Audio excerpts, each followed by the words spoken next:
What's happening, fishing friends? Welcome to another episode. Today we are doing some gear talk, some things that are absolutely brand new, some things that I got at the end of last year and still testing at the beginning of this year. Just kind of an all-around rod and reel talk, some new combos that I'm excited to use. Some of these I haven't even used, but it's gear talk. For gear nerds, you're going to like this one.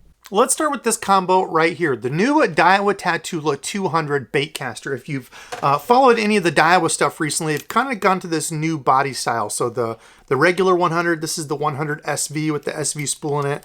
They've got this body style with a little like thumb indentation there. People have really liked that, and they've kind of changed the frames a little bit to not be so big and wide kind of in the front. I know that's one thing that some people don't like about the Daiwa reels. Some of them have just a little bit different palming, I guess, hand feel to it. I have pretty average size hands. I can just barely palm a basketball. They've been very comfortable to me, and they've carried that same kind of concept and body, style over to the 200 series. So this is going to be an excellent reel for frogging, A-rigs. You can deep crank with it. I got the 6.3 speed swim baits. That kind of stuff is kind of why I got this. Plus, I had to get the new one. I'm kind of a Daiwa fanboy. Had to get it to test out, and I absolutely love, I wish they would do this one on all of them. They upgraded the knobs. So just to show you there, Tatula 100 knobs, Tatula 200 knobs. Same shape, but they made them larger and girthier. I like big knobs. I hate that companies are putting these little sissy knobs on a lot of the reels out there. Not a fan. This one, absolutely love it. In hand, it feels really good. And I like the Daiwas because up here where the spool sits, the frame is just a little bit above it. So when I put my thumb there and reel, my thumb isn't hitting the spool and the line there. With some of the low profile bait casters out there, that happens. Now, I love the way these palm, the way they fit. One thing I don't love about this is the rod. This is the new Tatula Bass Rod, and looks of them, they look sharp as heck. They've got this cork down here on the bottom. It even says, I've got your bass covered down at the bottom. Kind of funny. This cool spider web on this black and silver look of the Tatula looks amazing. This is the 7.4 frog and heavy cover. So I got it for flipping and pitching stuff and heavy, wood, grass, that kind of thing. I don't have a ton of rods this type, so I figured this would be a good one to test. The only thing I hate is that reel nut. Boy, that is the Knuckle Grinder 5000. It's this open kind of serrated look. I like to rest my finger up here when I'm, popping a jig or hopping a Texas rig as I'm working at my finger here, and I can feel the line as I go. With that thing, not comfortable one bit. So I'm going to have to redo my grip, kind of like cast and retrieve things, which I don't like to do on things that I hop and, move with the rod. So that kind of stinks, but I notice a lot of companies will have these where the reel nut is great for if you're grabbing it and tightening it, but I guess a lot of people just don't hold their finger up here, hold their fingers split. Most people must just, I guess, hold it like this or something. I don't know. Why wouldn't you want to have something soft here like one of the other rods? We'll look at that one next, but the rod in hand and everything, balance of it feels pretty good. It's not too crazy tip heavy. It's pretty light. Overall, I really like the rod, but that reel nut is kind of a no-go. Haven't even got to use this combo yet. That's one of the brand new ones. I'm excited to give it a go. Looking at it though, it's dang sharp. I like the simple black and silver. Okay, combo number 2, only part of this is new. One, just kind of reiterating this, the Curado 150. This is one I look back, I never did a review on this. I thought I did.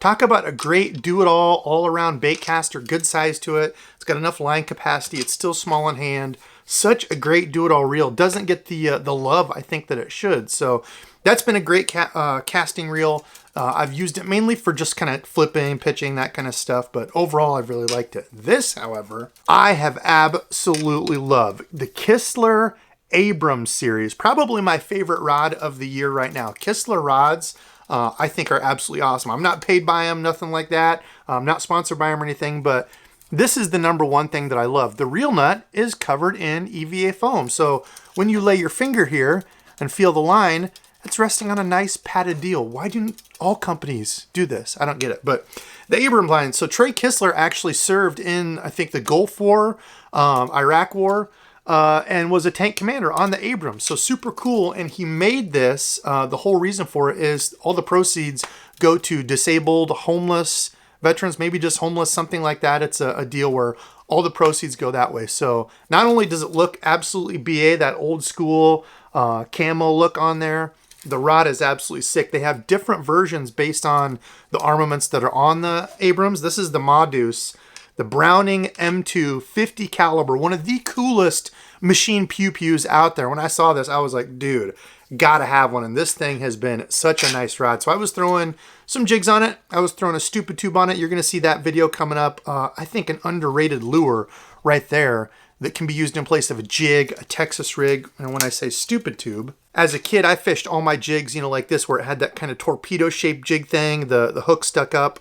Well, with a stupid tube, it's got this hook so you can rig it like that, so it's weedless. Now, this is just a quick job of it, and there's some things that I've done to have a much better hookup ratio on the stupid tube, because that's one of the things you struggle with, is actually hooking up with this. There's a lot of plastic, it's a smaller hook, but that's going to be a video coming soon. I absolutely love this stupid tube. Something I'm going to throw more this year, and I don't think a lot of people throw it. But otherwise, this rod, it's got a good soft tip to it. You know, throwing that's just a little 3/16 ounce tube. Fit in hand, you know, feel in hand. Balance is good. Such a dang good rod. I absolutely love it. Kistler doing good things there. Oh yeah, it even says in the back, designed by former Abrams Tank crew member and Gulf War veteran Trey Kistler. I just have to say thank you, Trey, and everybody else out there, the veterans, people who have and are serving.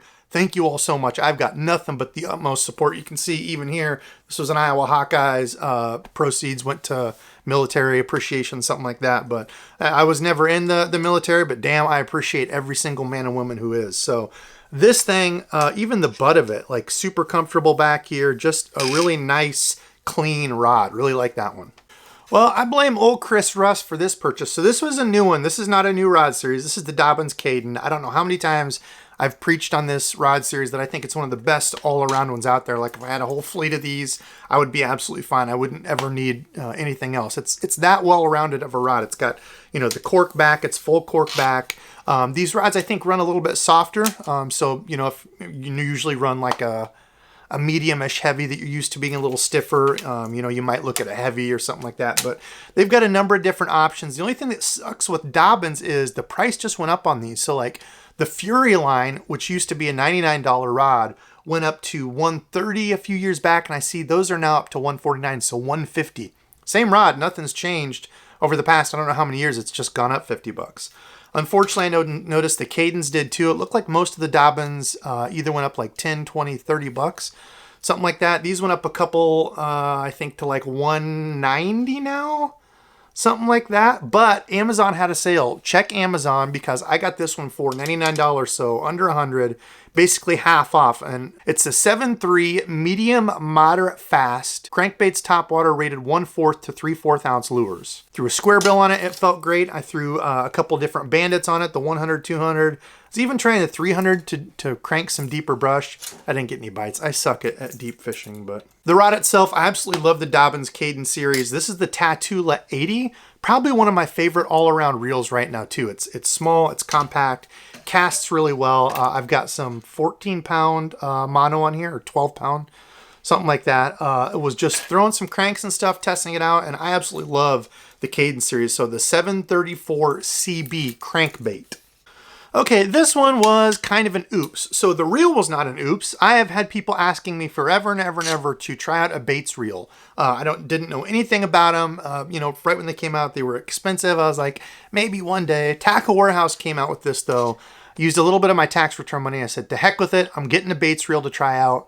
So far, yeah, I'll have a full review coming on it soon. But like I was saying, one of the first things I noticed when I put my thumb up here and reel it, my thumb hits right on the line. It's so close to being right there where I put my thumb, kind of hits the line. So that was one thing I kind of had to readjust. And I don't love combos, rods, or reels and stuff where I have to readjust for stuff. Speaking of readjusting, this was kind of the uh-oh, whoops moment. The Debos rods came out, what, a couple years ago, the new version of them.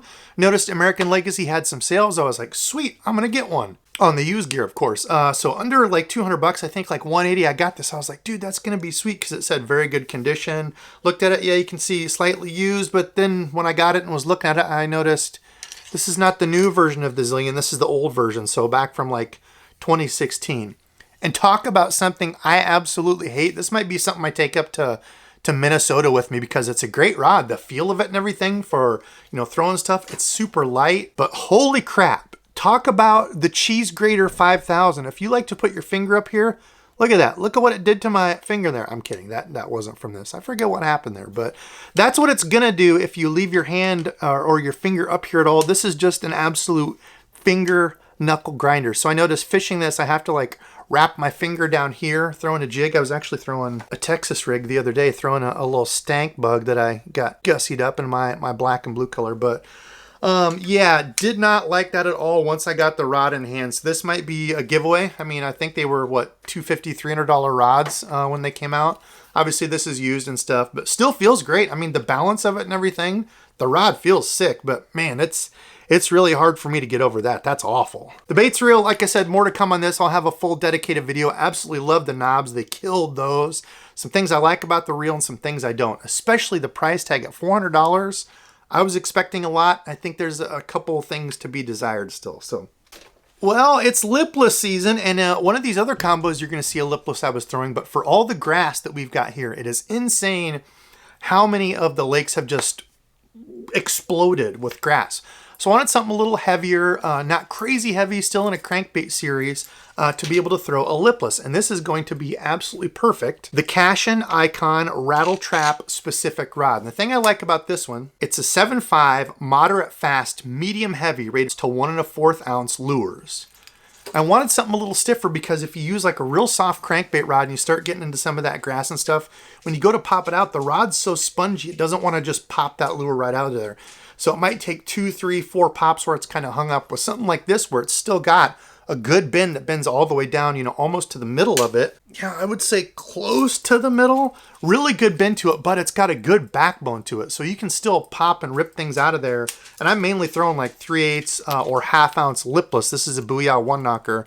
Had a really good day with a different color one of these, a video you're going to see coming up. Threw some 14 or 12 pound, I think 12 pound fluorocarbon on here. I don't like to go too crazy heavy with it, even in the grass stuff. When I'm fishing the edges and tops of it, I still like to go fluorocarbon. But threw that on one of the old Zillions that I've got. Absolutely love this combo. This thing feels so dang good in hand. If you've not ever held one of the Cashins, they do take some getting used to the carbon fiber, fiberglass kind of basket weave woven deal here because it's hard. But I mean, once you hold it and get it in hand, it's not slippery. It grips really well. So we'll see how that does, but I think that's going to be a great addition.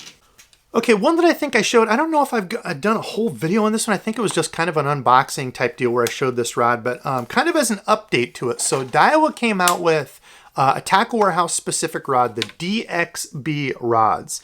I noticed the tube of this, like the actual circumference is bigger. So like you get the rod and you're kind of like, yeah, it's not like a super light duty. I got the bottom contact, which is a 7.5 medium heavy, rated for lures 1/4 to 1 ounce. So it's like between a medium heavy and a heavy. So it's like a medium heavy, like plus or mag, whatever they call it. So I noticed that it is the full cork grips. There's a lot of things I really like about it. This I absolutely love. I wish the Zillion had that where it's just flat. My hand fits here perfect.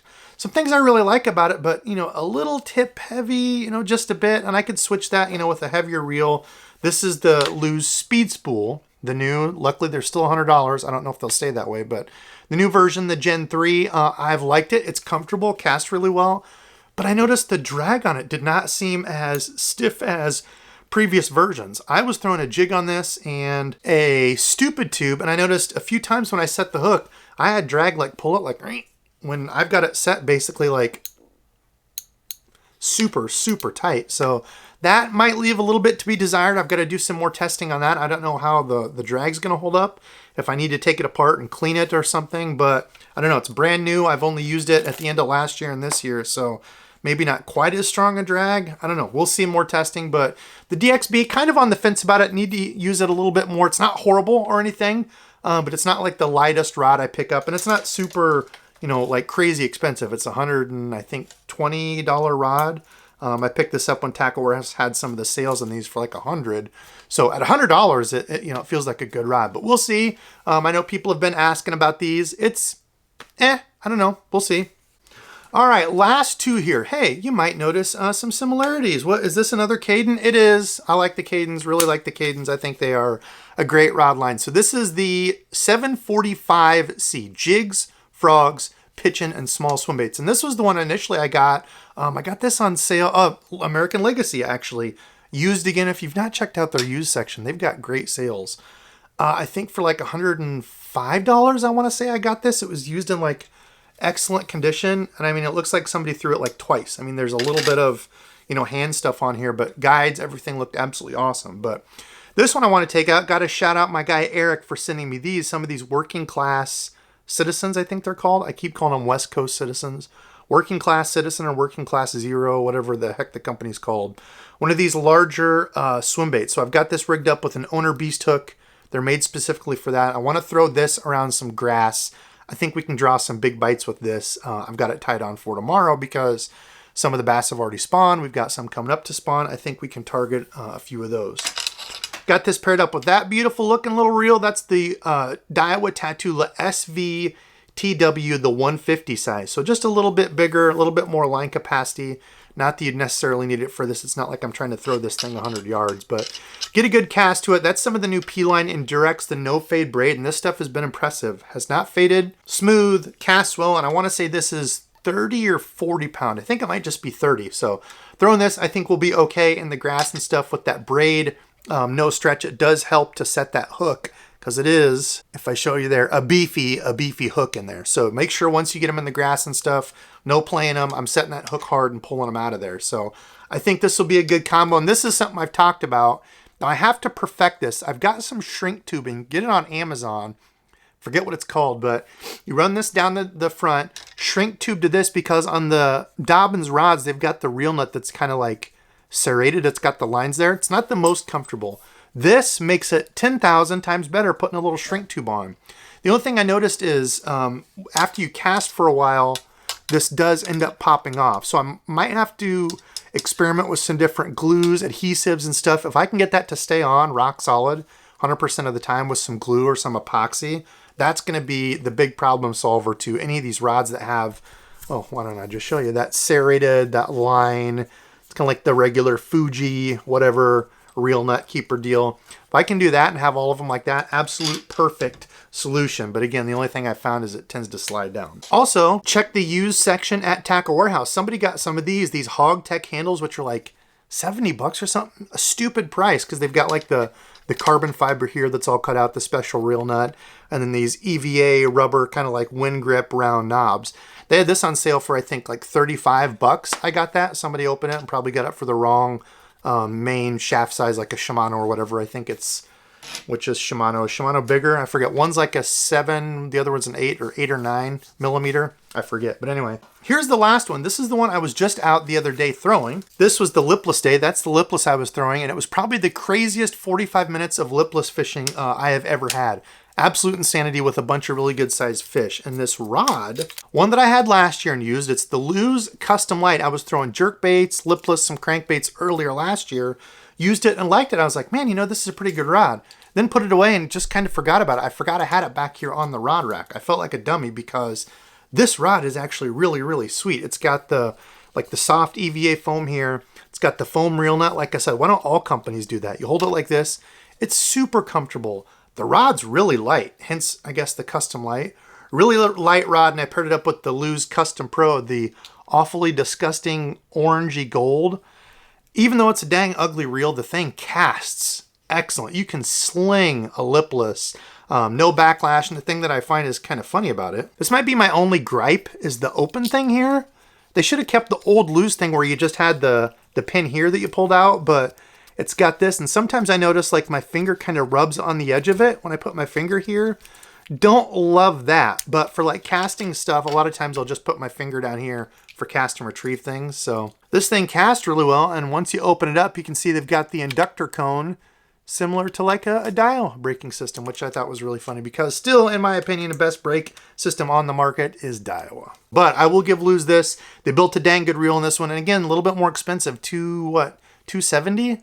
So yes, it's a more expensive reel, but all things aside, the combo is a dream to fish. I mean, throwing a Lipless, you could do that all day on this. The specs, this is a 610 medium power, fast action, rated for lures 3/16 to 5/8 ounce. This is what I mean. This is a little bit light for once you start getting in grass and stuff. It felt a little spongy, and I think this is crankbait. I think this was in the crankbait line. I don't remember, but being a 610 for some of the like the half-ounce jerk baits, it felt really, really good for that. I was throwing like one of the bigger KVD jerk baits last year, a couple times last year, and used this on Lipless. But being a little bit shorter rod, if you want to get, cover more distance, long casts, you want to rip it through that grass and stuff, it did leave a little bit to be desired. But so far, the rod, I love how all this is like cut out down here. So your hand just absolutely glues to it. Like if you have smaller hands and want to be able to get a really good firm grip, this is going to be a perfect option because there's not a bunch of crap down here like, you know, bulging, you know, like round pieces. Sometimes I'll try to do like cool, fancy stuff. I like the bare bones where you can really just, you know, get in there and get a good firm, you know, grip. This whole thing disappears in my hand. So a good, small, low profile reel that absolutely bombs a lure. All right, fishing friends, gear talk. I could sit and talk rod, reels, gear, lures all day. If I can get a job in the fishing industry, anybody out there is looking, Daiwa, if you need a rep, hit me up. I would love to talk Daiwa reels all day. But all of you out there, comment below. What do you think is the best combo that we've got here? Are any of these things that you've picked up and using? Any of these that you're really interested in? If you want to see a full in-depth on one of these rods or reels, 4 of you, let me know below. Please vote, leave a comment because I'm going to go through and the one that comes up the most, I'm going to do a deep dive into. Like, do you want to see the baits? This one for sure is going to be done. So, you know, if you say baits, I get it. Everybody's been asking about the baits stuff. Kind of on the fence, things I like, some things that I think could be improved. But comment below and let me know. I would love to go through some of these real in depth. But today's subscribe fishing friend is M&M Custom Lures. So he said, I'm new to the glide bait fishing as well. Mind blown with the chop. Can't wait to get out and try it. Thanks for the great info. I am very new to glide bait fishing. I've got some more planned. I actually got the Mike Buka Trick Shad also tied up for tomorrow. More affordable glide bait, but I'm very new to it. I'm glad I can, you know, hopefully help some people on my journey to get better with glide baits and fishing them because you know, they're a little intimidating. There's so many different types and sizes, and usually they're a little bit, you know, bigger lure than a lot of people are used to throwing. You know, a little 1/2 ounce lipless versus a, you know, an 8-inch 2-ounce swim bait can be a little bit intimidating. So I'll try to take you all along the way on the journey. I had one really good day with it so far. That video was just out. Go check that out if you haven't. I'll leave it linked here at the end. But otherwise, I love y'all. Appreciate you. Thank you so much for continuing to support DEBO'S Fishing. Means a ton to me. I'll be back. Gotta edit. Love you. Till next time.